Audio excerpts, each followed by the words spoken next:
Hey guys, welcome back to the channel. I hope you have been having fun playing the Fantasy Cup like I have, because I found a team that took my girlfriend's account from 2350-ish all the way to 2977 today in a matter of just 4 days. So it has been working wonder for me. And if you are in that range, 2400, maybe 2800, you're going to find a lot of success with this team. So Alolan Sunslash on the lead normally beat a lot of other steel type, or otherwise if it doesn't, then it can take a shield advantage like it happened just right there. And as soon as I see that there's a Tapu Fini coming out, a second Pokemon, I know that my Weezing should have a lot of play to the back, because if there is a better Pokemon to bring out against my Tapu Fini, they will have done so already. And if they can only bring out a mirror, then I know that my other fairy should have quite a bit of play at the back. And as expected, there is a Giratina, so we comfortably take the first match. And then another Giratina on the front. This time we safe switch to Tapu Fini. And normally, when I see a bug and steel typing at the front, top right corner, I switch to Tapu Fini right away. Because normally that means that they have an other steel and bug counter at the back. And most likely it's going to be a Escavalier. In that case, I don't really need switch advantage. I just need to have the shields down. So in this case, I have both shields down, which is very good. And then I brought out my Sunslash, trying to take the move.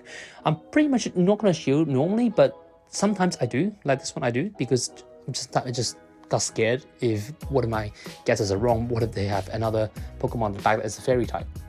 But as expected, this time is a Escavalier, so we're just going to stay in. My opponent really can't swap to a Giratina. They try to catch it on the Giratina for the overheat, but I'm not going to fall for that. So we're just going to throw the Brutal Swing, and then let the Giratina throw a Shadow Ball at me, and then come out with a lot of energy so that I can burn this Escavalier down. So a lot of opponents are running A, B team like I am, but I think there's two fairies together. They don't really function as fairy, at least offensively speaking. They're trying to do water damage or dark damage or fire damage, and just rely on the fairy typing to resist the dragon. So some of the biggest problems for this team are basically mirrors, like Alolan Sunslash, like Tapu Fini, very difficult to deal with. And it all comes down to baiting and whether you have the right matchup at the right time. And in this match, we're unlucky. I pretty much got baited, and then my opponent didn't fall for my bait.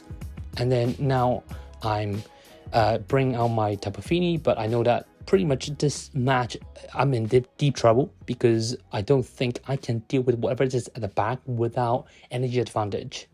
So I'm going to take out this Alolan Sunslash, and then when I see there is a Tapu Fini that's going to come out, I know I'm in deep trouble, because with this moveset, I can't deal with it.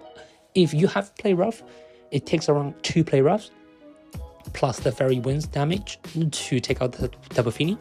But in this case, because I have only Overheat and Brutal Swing, Tapu Fini is not going to be threatened, and my opponent read me like a book, caught the Overheat on the Giratina, so that's a GG there. Another match coming, Clefable on the lead. Pretty good lead overall, because I know that my Tapu Fini has played against it, and I don't want my Galarian Weezing to see it. Depends on the IV on the Clefable. Sometimes you need 3 Ice Punches, sometimes you need an Ice Punch and a Drill Run. And in this case, I see that my opponent already is down to yellow health after 1 Ice Punch and some Shadow Claw. So I figured that that was a bad IV Clefable. So I'm going to throw a Drill Run here, hoping that it should KO. And it barely doesn't, but Shadow Claw does the trick. And then I see the Rage Steel came out, so I threw a Drill Run here. And then I'm going to switch out to my Tapu Fini, hoping to water gun it down. But then my opponent also made a surprising switch to the Giratina, which I think actually helped me out here, because Giratina here is going to expend its energy in order to take out the Tapu Fini. And then I can outpace it with the Galarian Weezing when I came out at the back end. So, especially with Overheat as well, is it's going to threaten the Registeel, so it's going to save shield for that one, hopefully. So I'm going to throw the Brutal Swing as soon as I got it, knowing that my opponent's switch timer is not up just yet. And then I try to catch the Shadow Ball, which is completely unnecessary. And if you were in my position, I don't advise you to do that, because that was very, very high risk and low reward. And if I failed, then I think that could cost me the match.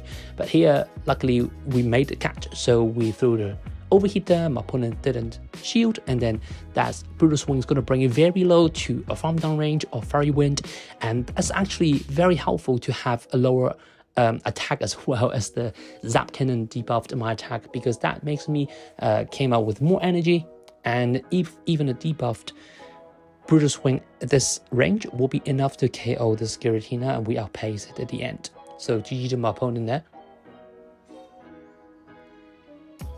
Another match is an Escavalier. This is a Nightmare lead. Normally, I used to switch to Galarian Weezing, but after seeing so many Tapu Fini at the back with Escavalier, I got scared. So now I switched to Tapu Fini, and my opponent here baited me with an Acid Spray. So very smart play there. And then I have to throw 2 serves. I hope I can if I can get there. And my opponent is rocking double Iron Barge as well. So this means that switch advantage is not going to be possible in this mid game here, so I have to let it go. And I counted that he needs 2 more Thunder Shock to get to a superpower, so I Shadow Claw him down, and then came out with my Galarian Weezing, hoping that whatever that he is at the back, I can deal with the Galarian Weezing. And turned out that he has a cat, a Steel Cat Berserker. And I was quite surprised to see that, because that means that my opponent has 3 steel types at the back.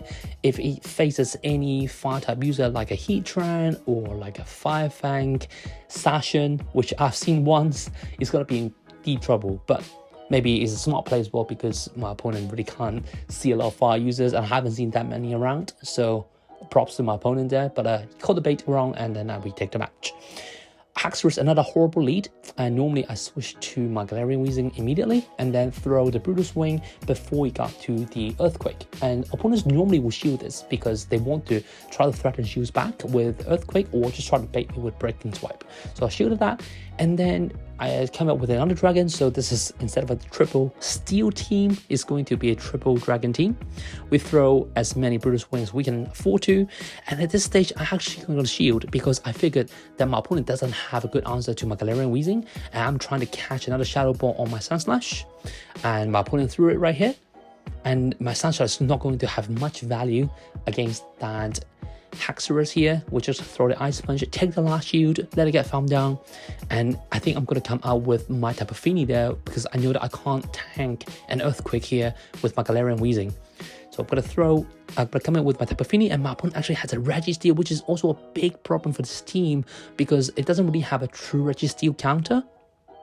I have to throw the Surf immediately, and then come up with Weezing to combo play my opponent, burn it. And this range, I am very comfortable to deal with this Registeel, and we take it out with a Brutal Swing.